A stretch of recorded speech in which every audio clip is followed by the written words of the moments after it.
ಎಲ್ಲರಿಗೂ ನಮಸ್ಕಾರ ನೋಡ್ರಿ. ಶುಭ ಮುಂಜಾನೆ ರೀ. ಇವತ್ತು ನಾ ಹೊಸ ರೆಸಿಪಿ ಕೂಡ ಬಂದೇನಿ ರೀ. ಗವಾರ್ಕಾಯಿ ಹೆಂಗೆ ಮಾಡೋದು ಅಂತ ಹೇಳಕ್ಕೆ ಬಂದೇನಿ ರೀ. ಗವಾರ್ಕಾಯಿ ಸಣ್ಣಗೆ ಹೆಂಚ್ಕೋಬೇಕ್ರಿ. ಒಂದು ಬಾಳ್ಗೆ ಇಟ್ಕೋಬೇಕ್ರಿ.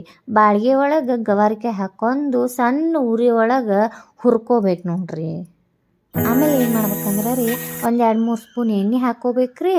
ಸಣ್ಣಗೆ ಹುರ್ಕೋಬೇಕ್ರಿ. ಹಸಿ ವಾಸನೆ ಹೋಗುತ್ತಾನ ಹುರ್ಕೋಬೇಕು ನೋಡ್ರಿ.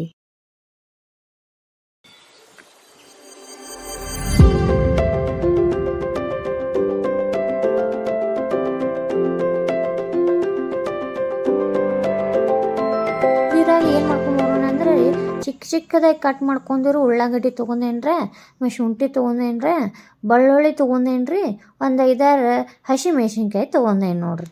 ಶುಂಠಿ, ಬೆಳ್ಳುಳ್ಳಿ, ಹಸಿಮೆಣ್ಸಿನ್ಕಾಯಿ ಮೂರೂ ಖಾರಕ್ಕೆಲ್ಲ ಹಾಕ್ರಿ ಕುಟ್ಟಾತೇನೆ ನೋಡ್ರಿ. ಯಾಕಂದ್ರೆ ಮಿಕ್ಸಿದಾಗ ಹಾಕಿರೋ ರುಚಿನ ಬರೋಂಗಿಲ್ಲ ಅಂತ ನಮ್ಮ ಅಜ್ಜಿ ಹತ್ತಿದ್ದಳ್ರಿ. ಅದಕ್ಕೆ ಖಾರಕ್ಕೆಲ್ಲ ಹಾಕಿ ಕುಟ್ಟಾತೇನೆ ನೋಡ್ರಿ.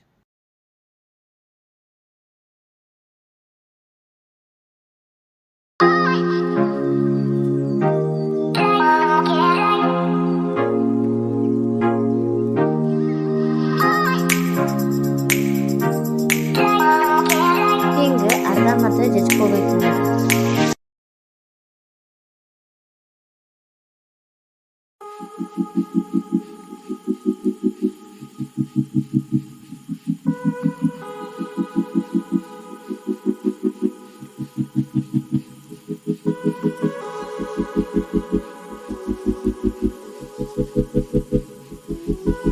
ಮತ್ತು ಅದೇ ಬಾಳಿಗೆ ಇಟ್ಕೊಂಡಿರಿ. ಅದಕ್ಕೆ ಒಂದು ಸ್ವಲ್ಪ ಎಣ್ಣೆ ಹಾಕ್ಕೊಂಡಿರಿ.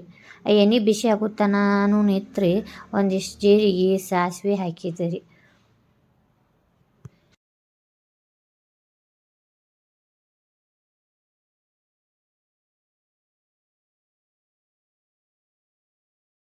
ಆಮೇಲೆ ರೀ ಒಂದು 2-3 ಕರಿಬೇವು ಹೆಸರು ಹಾಕೀನಿ ರೀ. ಅವಾಗಂತೂ ಚಟ್ಪಟ್ ಅಂತ ಸಿಡಿಯಾಕೈತಿ ನೋಡ್ರಿ.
ಭಾರಿ ಆಗೈತೆ ನೋಡ್ರಿ.